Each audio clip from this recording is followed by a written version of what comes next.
Hello students, welcome to our channel. Lecture number 10 है आज हमारा। हम ऑब्जेक्टिव्स पढ़ रहे हैं। बिजनेस चैप्टर हम कर रहे हैं, चैप्टर नंबर 1। आज हम करने वाले हैं ह्यूमन ऑब्जेक्टिव्स के बारे में। ठीक है, अब हमारे बिजनेस में कोई भी बिजनेस हो, छोटा हो बड़ा हो, एम्प्लॉयज़ काम करते हैं, वहाँ पे ह्यूमन बींग्स काम कर रहे हैं, ह्यूमन रिसोर्सेज काम कर रहे हैं।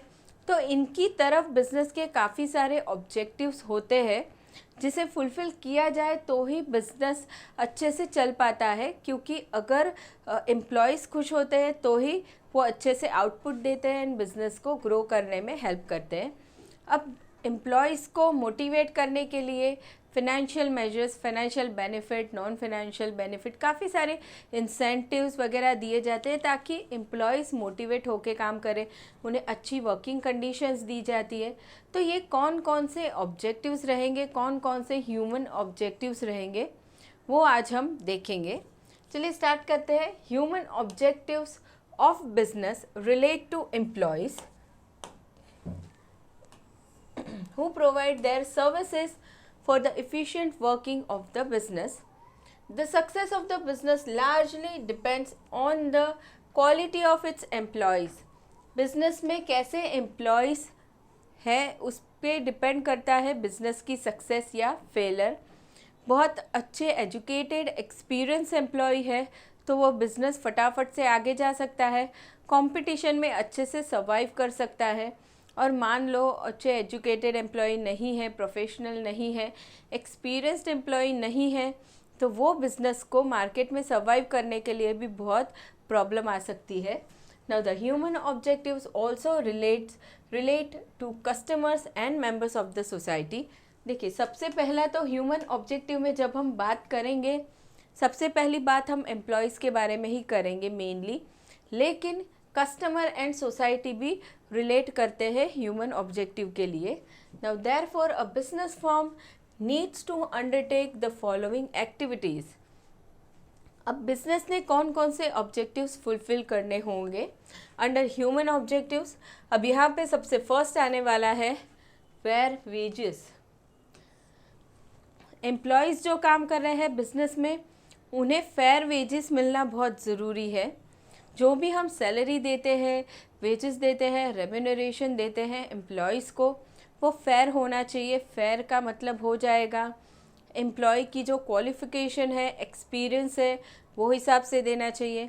साथ ही बिज़नेस ने उसकी फ़ाइनेंशियल कंडीशन भी देखनी होगी कि भाई वो सैलरी देने के लिए उतनी उसकी फ़ाइनेंशियल कंडीशन उतनी है या नहीं है, मार्केट में उस पोस्ट के लिए कितनी सैलरी या वेजेस दिया जा रहा है, ये सारी चीज़ें आती हैं अंडर फेयर वेजेस। दूसरी, बिज़नेस ने ये बात ध्यान में रखनी होगी कि वो सारे ही एम्प्लॉयज़ को बराबर से ट्रीट करें। ऐसा नहीं होना चाहिए कि चलो कोई एम्प्लॉय रिलेटिव है, जो सीनियर है, बॉस है, उसका रिलेटिव है तो उससे ज़्यादा सैलरी मिल रहा है, या दूसरे को सेम काम कर रहा है तो भी कम सैलरी मिल रहा है। ऐसी चीज़ें नहीं होनी चाहिए। काम भी इक्वली डिस्ट्रीब्यूट होना चाहिए एंड सैलरी भी बराबर से मिलनी चाहिए। Now, employees should be treated as human being first and then as a workers.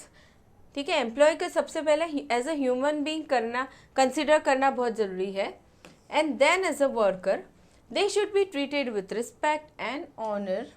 Employees should be paid wages on the basis of equal work, equal pay. ठीक है, partiality किसी भी तरह की नहीं होनी चाहिए। Now, monetary and other incentives should be offered to those who work efficiently. जो भी बहुत अच्छे से परफॉर्म कर रहे हैं जो एम्प्लॉयज़, उन्हें मॉनिटरी एंड अदर इंसेंटिव्स मिलने चाहिए। बिजनेसेस क्या करते हैं, कुछ कुछ कंडीशंस बना लेते हैं। अगर वो कंडीशन फुलफ़िल होती है, एम्प्लॉयज़ एफिशिएंटली काम करते हैं, तो उन्हें काफ़ी सारे monetary and non monetary benefits मिलते हैं।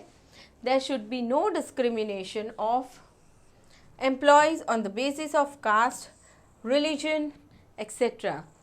एम्प्लॉय की caste, religion, social status, financial status, ये सारी चीज़ें देख के डिस्क्रिमिनेशन नहीं करना चाहिए। किस चीज़ में, काम देते टाइम भी या फिर सैलरी देते टाइम भी, कोई भी तरह की पार्शियलिटी नहीं होनी चाहिए। तो ये हो गया सबसे पहला ऑब्जेक्टिव जो है fair wages. Next one is working conditions. Working condition की बात करें तो एम्प्लॉई को एवरीडे बिजनेस में आके काम करना है, ठीक है, 1-2 दिन की तो बात है नहीं, और दिन में भी वो काफ़ी सारे आवर्स काम करता है, 8 आवर्स 10 आवर्स, बहुत सारे घंटे काम करता है। तो ऑफकोर्स जहाँ वो काम कर रहा है वो वर्किंग कंडीशंस अच्छी होना बहुत ज़रूरी है, ठीक है, प्रॉपर सिटिंग अरेंजमेंट्स हो, प्रॉपर इक्विपमेंट्स हो, प्रॉपर वेंटिलेशन हो, अच्छे से वाटर फैसिलिटी हो, लाइटिंग प्रॉपर हो, ये सारी ही चीज़ें अच्छी होनी चाहिए, क्योंकि अगर ये नहीं होती है तो एम्प्लॉय को ये मेंटल स्ट्रेस लाती है। इतने घंटे एम्प्लॉय फ्रेश होके काम नहीं कर सकता, वो परेशान हो जाता है। तो क्या करेगा एम्प्लॉय, एक तो उसका आउटपुट कम हो जाएगा और दूसरा वो फिर जॉब छोड़ के चला जाता है। तो सेकेंड आता है working conditions. The working area and environment should be safe and sound for working purposes, good lighting, ventilation, good recreation facilities, better labor management relations, etc. provide a healthy work atmosphere। ये सारी चीज़ें हम अच्छी जब provide करते हैं तो business में एक तरह से हेल्दी वर्क एटमॉस्फेयर डेवलप होता है। जो एटमॉस्फेयर है बिज़नेस का बहुत अच्छा रहता है, एम्प्लॉय खुश होकर काम करता है। ये हो गया second working condition, second objective working conditions. Next is workers participation in management. देखिए workers participation in management, management business manage करने के लिए क्या करेगा, काफ़ी सारे डिसीजंस लेगा एंड डिसीजन को इम्प्लीमेंट करवाएगा एम्प्लॉयज़ के पास।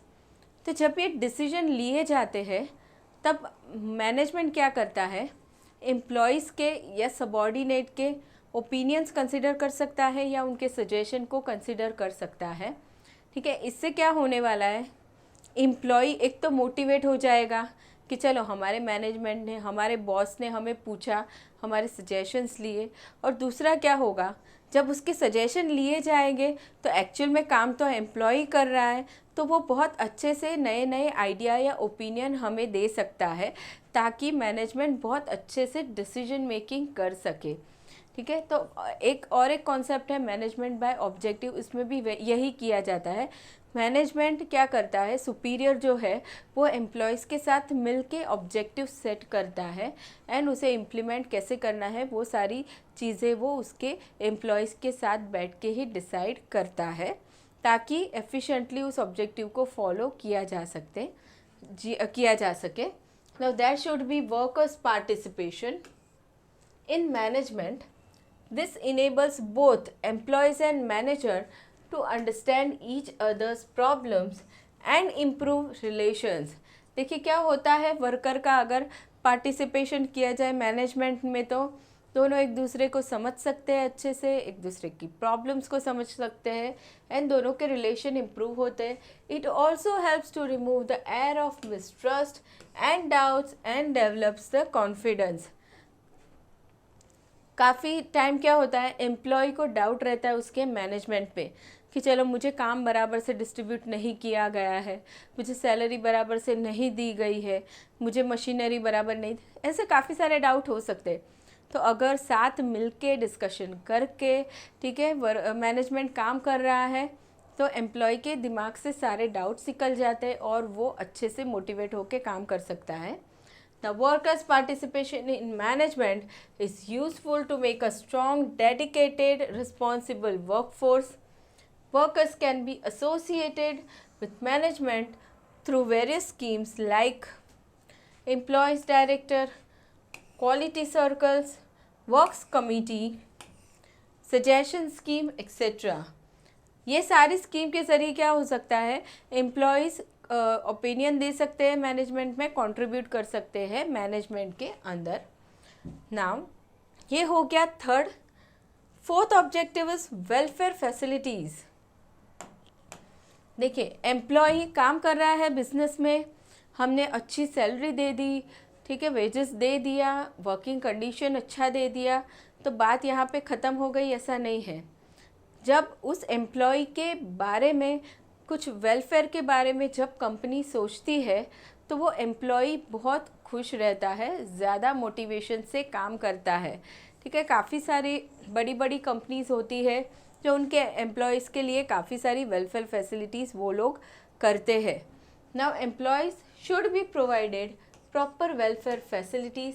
The welfare facilities include crash facility, canteen facility. Crash facility मतलब बड़े बड़े जो कंपनीज रहती है वो बेबी केयर फैसिलिटी प्रोवाइड करती है ताकि एम्प्लॉयज़ के जो बच्चे हैं वो उन्हें संभाला जा सके वहाँ पे।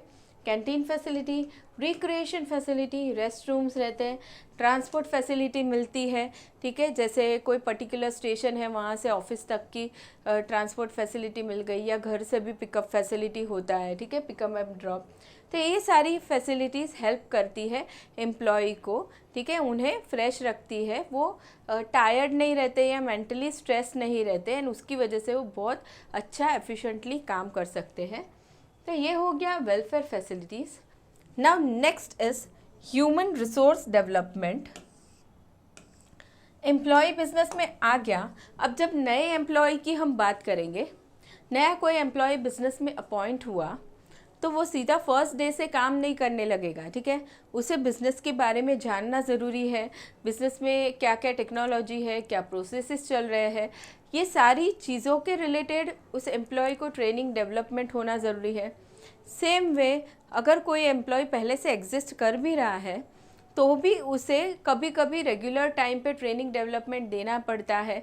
कोई नया मशीनरी आया है बिज़नेस में, कोई नया टेक्नोलॉजी आया है तो उसके बारे में उसे इन्फॉर्मेशन देना, ट्रेनिंग देना, एजुकेशन देना बहुत ज़रूरी होता है, ठीक है। जैसे हमने CA फॉर्म वाला एग्जाम्पल ले तो क्या होगा, जब ये E-फाइलिंग का फैसिलिटी आया था तो उसके लिए एम्प्लॉय को बताना ज़रूरी है, उसे ट्रेनिंग देना ज़रूरी है कि वो कैसे किया जाता है, ठीक है। तो ये एक इम्पॉर्टेंट ऑब्जेक्टिव हो जाता है towards human resource development. Human resource is the most productive resource of any business. Through proper training and development and career development it is possible to develop human resource. Training helps the employees to improve their knowledge, attitude, skills and social behavior. ये सारी चीज़ें improve करने में help होती है अगर training दी जाए। Career development helps the employees to move upward in the organizational hierarchy. Organizational hierarchy जो रहता है top level, middle level, lower level, जब अब एम्प्लॉय का रेगुलर टाइम पे प्रमोशन होना ज़रूरी है, ठीक है, वो जहाँ पे काम कर रहा है उससे भी आगे एक पोस्ट पे प्रमोट किया जाता है एम्प्लॉय को। अगर वो एम्प्लॉय अच्छे से काम कर रहा है, पर्टिकुलर जो कंडीशंस रहती है बिज़नेस की उसे पूरी करता है तो ये सारी चीज़ें एम्प्लॉय के करियर डेवलपमेंट में हेल्प करती है, ठीक है। तो ये हो गया human resource development. Now next is job satisfaction.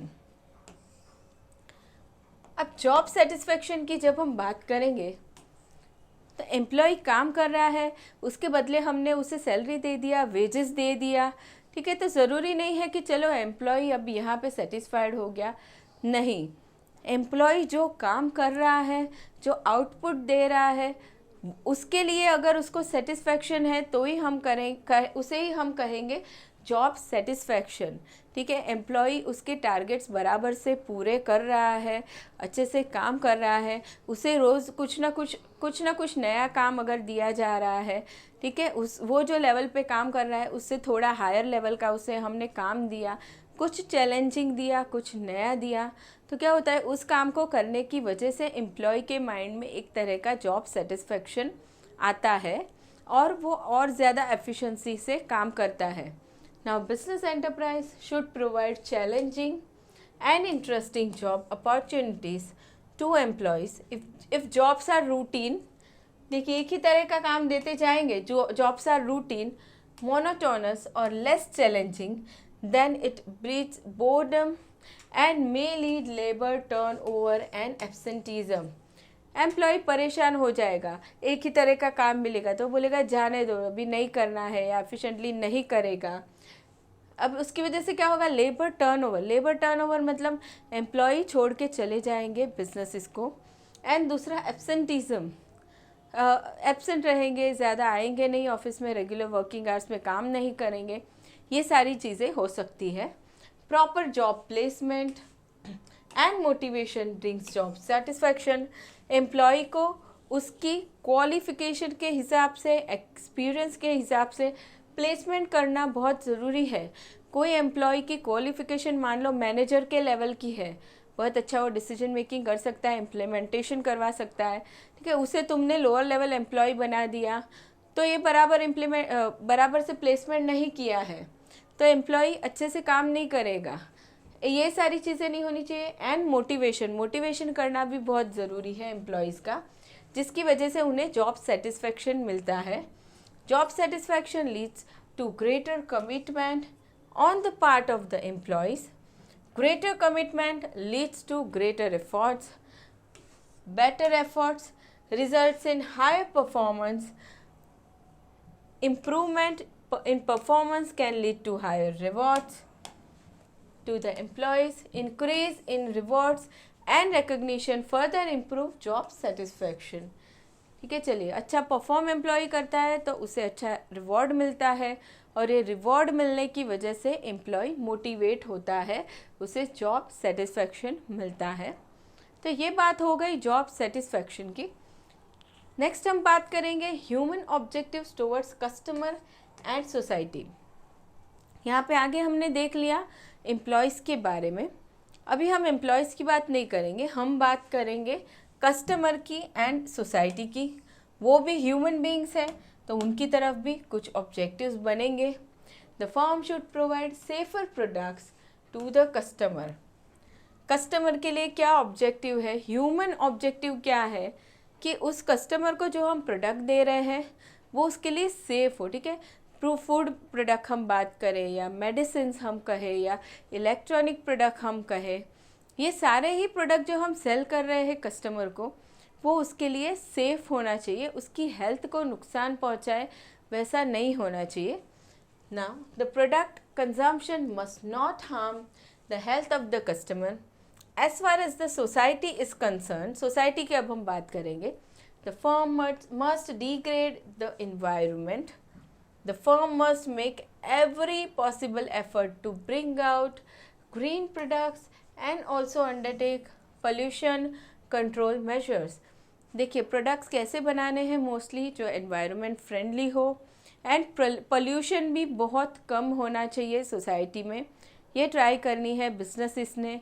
जो भी इंडस्ट्रीज़ ओपन होती है ट्राई करना है कि वो कमर्शियल एरिया में ही ज़्यादा से ज़्यादा ओपन हो, रेसिडेंशियल एरिया में ओपन ना हो ताकि पॉल्यूशन वहाँ पे कम हो, ठीक है। ये सारे ही ऑब्जेक्टिव्स आते हैं अंडर ह्यूमन ऑब्जेक्टिव्स। अब हम आगे पढ़ेंगे और देखेंगे नेशनल ऑब्जेक्टिव्स। नेशनल ऑब्जेक्टिव्स जब हम हमारी कंट्री की बात करें तो बिज़नेस को कंट्री के बारे में, नेशन के बारे में भी कुछ सोचना चाहिए, तो उसके लिए भी काफ़ी सारे ऑब्जेक्टिव्स बनते हैं। तो वो भी ऑब्जेक्ट हम एक एक करके डिटेल में देखेंगे। There are more specific obligations of the business towards fulfillment of nation's social and economic policies. The national objectives are, national objectives में सबसे फर्स्ट आना चाहिए social justice। सोशली बिजनेसेस ने क्या करना है, जस्टिस होना चाहिए कंट्री में। जैसे कि अभी बिज़नेस में जो जॉब अपॉर्चुनिटीज़ दी जाती है लोगों को, तो वहाँ पे कोई डिस्क्रिमिनेशन नहीं करना है, सब लोगों को इक्वल अपॉर्चुनिटी मिलनी चाहिए, ठीक है। ये सारी चीज़ें आती है under social justice. It means providing equal opportunities to all, protecting the interest of neglected, unorganised and economically backward sections of the society and prevention of any sort of exploitation। इन लोगों का ध्यान रखना है जो unorganise and economically backward area में रहते हैं, वैसे लोगों को भी जॉब अपॉर्चुनिटीज़ मिलनी चाहिए, ठीक है। उनका एक्सप्लॉयटेशन नहीं होना चाहिए। ऐसा नहीं होना चाहिए कि चलो उन्हें ज़्यादा नॉलेज नहीं है तो कम सैलरी में ज़्यादा काम करवा लिया, ऐसी सारी चीज़ें नहीं होनी चाहिए। तो ये बात आती है under social justice. For instance, a business unit should do social justice to its handicapped workers and women employees। Example दिया है उन लोगों ने कि ऐसे जो वर्कर्स हैं बिजनेस में, उन्हें भी प्रॉपर काम मिलना चाहिए, प्रॉपर सैलरी मिलनी चाहिए।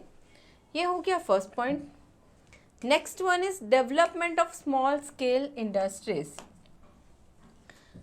अब स्मॉल स्केल इंडस्ट्रीज बिजनेस में जितनी कंट्री में जितनी ज़्यादा ओपन होगी उतना ही कंट्री को फ़ायदा होगा, क्योंकि जैसे जैसे इंडस्ट्रीज़ ओपन होंगी वहाँ पे लोगों को एम्प्लॉयमेंट अपॉर्चुनिटी मिलेगी, लोग इकोनॉमिकली आगे आएंगे, उनका स्टैंडर्ड ऑफ लिविंग इंक्रीज़ होगा। ठीक है, अब कंट्री में ज़रूरी नहीं है सारे ही लोग बड़े बड़े बिजनेस कर सके, क्योंकि उसमें बहुत सारा फंड, बहुत सारा कैपिटल रिक्वायर्ड होता है।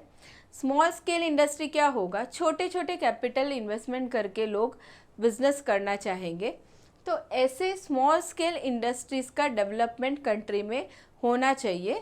Now small scale industries are useful in many ways. They are flexible, requires less capital and generate more employment. यहाँ पे लोगों को एम्प्लॉयमेंट भी ज़्यादा मिलता है, कैपिटल भी यहाँ पे कम रिक्वायर्ड होता है। The government policy favours growth of small scale sector. Government काफ़ी सारे बेनिफिट्स, इंसेंटिव्स दे रही है स्मॉल स्केल इंडस्ट्री को डेवलप होने के लिए। Considering the national policy, big business firms should assist the growth of small scale and cottage industries. देखिए, छोटी छोटी industry, small scale and cottage industries को डेवलप होने के लिए बड़े बिजनेस ने भी हेल्प करनी चाहिए उनको आगे लाने के लिए। Now this is second point. Third is production as per national priorities. Production, जो भी गुड्स या सर्विसेज प्रोड्यूस कर रहे हैं बिजनेसेस, वो as per national priorities production करना चाहिए। Business should consider the national priorities and then produce such goods which are needed by majority of people. जो मेजॉरिटी लोगों को जिसकी ज़्यादा ज़रूरत है वैसे प्रोडक्शन करना चाहिए। In a country like India, efforts should be made to provide basic needs of food, clothing and shelter at reasonable rates. A business unit should set its objectives after considering the national priorities. It should utilize the valuable resources to cater to the needs of majority rather than those who consider a fraction of the society.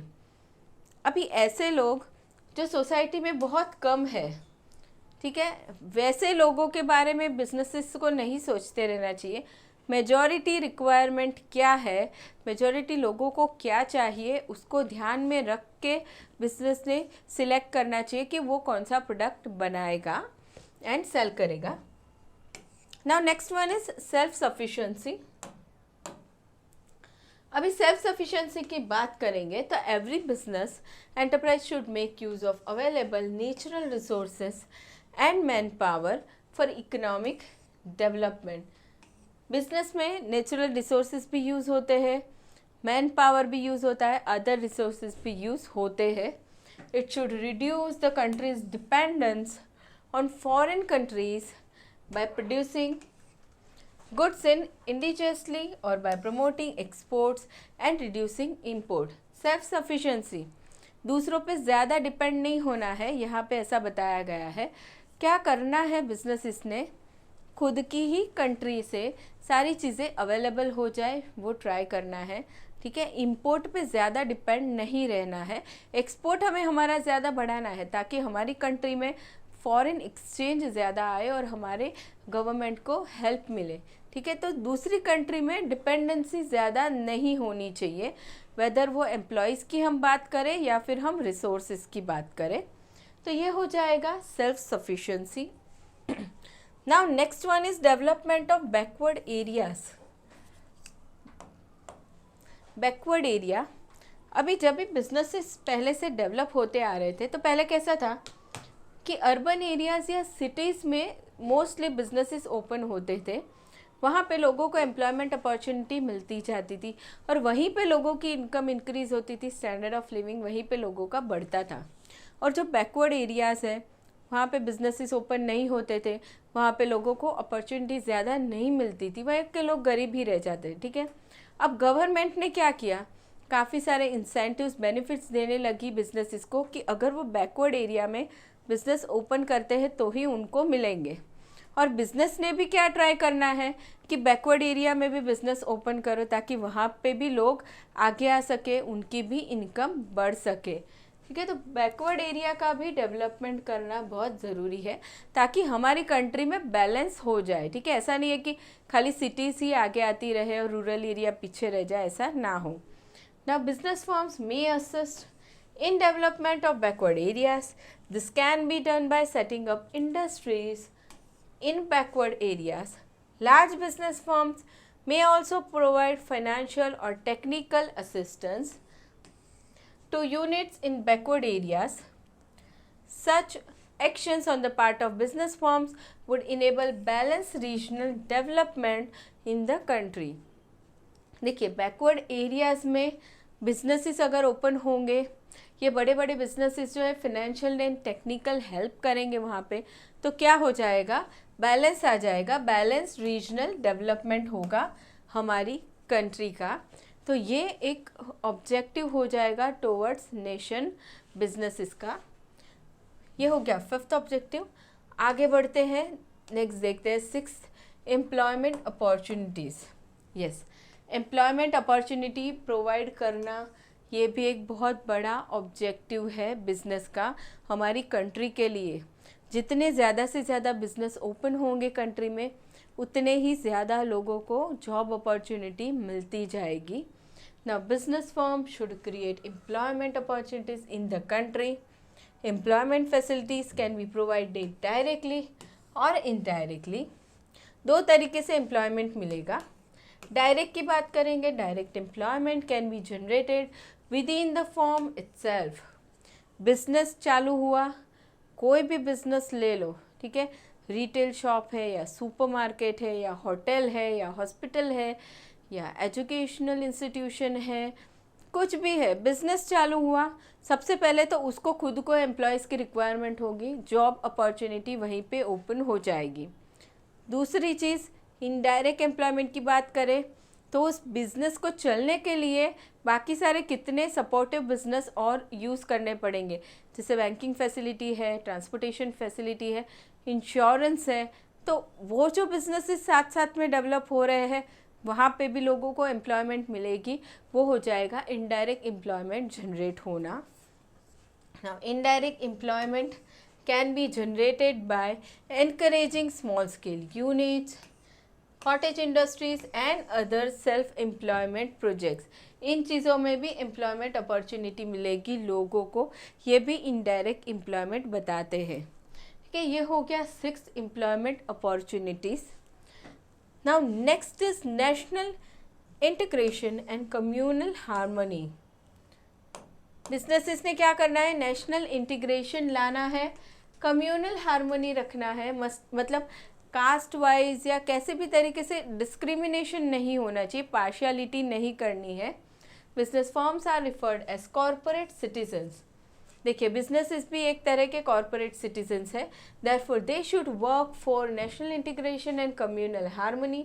They should not support anti-social elements or communal forces who work against the national integration। National integration हमारी country की जो हम कहेंगे एकता है, उसे जो तोड़ने वाले काम है, एंटी सोशल एक्टिविटीज़, ऐसी कोई भी एंटी सोशल एक्टिविटीज़ में बिजनेस ने कंट्रीब्यूट नहीं करना है। उससे क्या होगा, वो लोग कमज़ोर पड़ जाएंगे और हमारी कंट्री की जो इंटीग्रेशन है, हमारी कंट्री की जो एकता है, वो नहीं टूटेगी। ये हो गया seventh point. Now next one is social welfare. Social welfare, society का वेलफेयर करना, ये भी एक रिस्पॉन्सिबिलिटी है बिजनेस की। बिजनेस फर्म्स में ऑल्सो सपोर्ट डायरेक्टली और indirectly welfare schemes in the society. The welfare schemes would involve adopting schools in backward areas. देखिए, स्कूल्स में कंट्रीब्यूट कर सकते हैं in backward areas businesses. Providing funds for rural development activities such as construction of roads, irrigation etcetera. Rural development के लिए help कर सकते हैं businesses, next is organising health camps etcetera. Health camp हो सकता है, मेडिकल कैंप हो सकता है, एजुकेशन फैसिलिटीज़ हो सकती है, या फिर और कोई फैसिलिटी भी हो सकती है। तो ये सारी चीज़ें आती हैं अंडर सोशल वेलफेयर, जिससे सोसाइटी के लोगों का बेनिफिट होता है। ठीक है, तो ये हो गया नेशनल ऑब्जेक्टिव्स जो बिजनेस को पूरे करने हैं टुवर्ड्स कंट्री या टुवर्ड्स नेशन। चलिए, इसी के साथ हमारा ऑब्जेक्टिव पार्ट ख़त्म हो गया है। नेक्स्ट हम देखेंगे reconciliation of economic and social objectives. Next lecture में हम पढ़ने वाले हैं स्टूडेंट्स। तो वीडियो पसंद आया हो तो प्लीज़ लाइक एंड शेयर ज़रूर कर देना। मिलेंगे नेक्स्ट लेक्चर में। Thank you student.